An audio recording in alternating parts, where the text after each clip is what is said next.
Hey guys, what's up and welcome back to the channel. So I.S.S. came out today, and if you're anything like me, you saw the trailer and you thought that looks weirdly good for a movie that's coming out in January. So is it? Well, it is good for a movie that came out in January. But before we get into all of that, I.S.S. is the story of the International Space Station, where there are 3 American astronauts and 3 Russian astronauts who are all kind of working together as a team.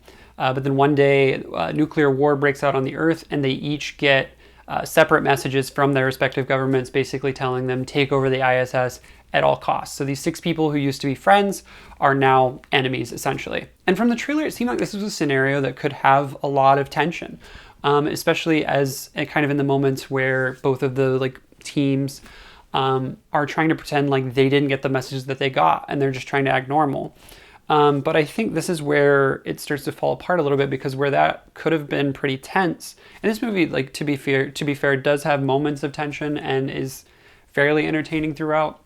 But I feel like those moments of tension, as far as trying to pretend like nothing is wrong and secretly plotting against the other one, could have been pretty interesting here. But instead, there's this movie structured really strangely, where there's a first act and then the second act is 10 seconds long, essentially, and then there's the third act. And there's not really a lot of tension that we get of especially of both teams trying to pretend like nothing's wrong, because we almost immediately skip to the point where people are just running around the ship trying to kill each other. And so you could say maybe this is just a different type of movie than I was anticipating, I guess.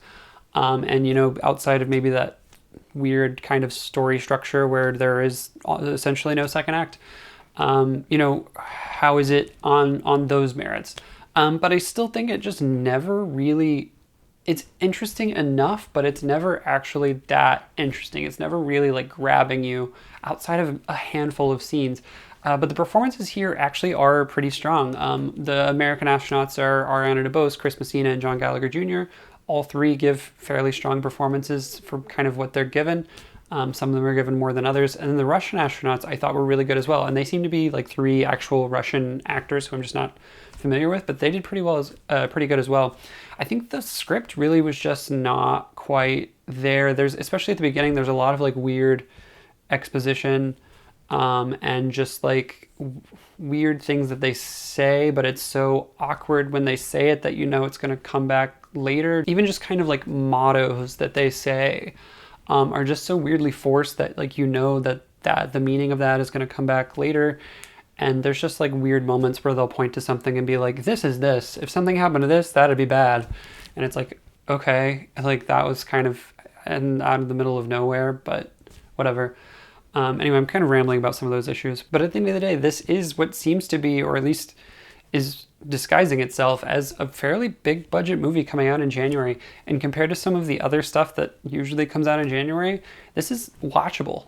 It's not bad. If you watch the trailer and you thought hey, this is interesting, it might be interesting for you. I don't think you're gonna love it, but it'll be a way to spend an evening or an afternoon, whatever you want to do.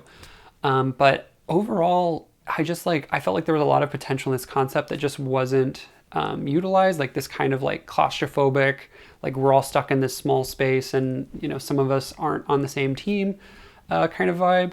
But it really just never finds that. Also, just as a fun fact, as I was doing some research after watching it, this is the same director from Blackfish, which is not at all what you would expect that career transition to be, but apparently it was. So yeah, I.S.S. If you are looking for a movie to see this January, and you're not really seeing anything else that sticks out to you, I.S.S. is not a bad choice. There are going to be much worse choices throughout this month. There already have been, and there probably will be later.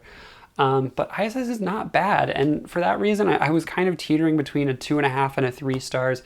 I'm going to go with a 3 just because I did, for the most part, I feel 2.5 is kind of what I give when things are boring, and I never felt like this was boring. I just felt like it wasn't that interesting either, if that makes sense. I think it maybe would have helped if they had stuck the ending a little bit more than they did. I wasn't super happy with the ending, but overall, a very watchable movie, I'll say. So that's my review for I.S.S. Do you agree with me? Do you disagree with me? Let me know in the comments. And if you like this review and you want to see more content like this, don't forget to like and subscribe.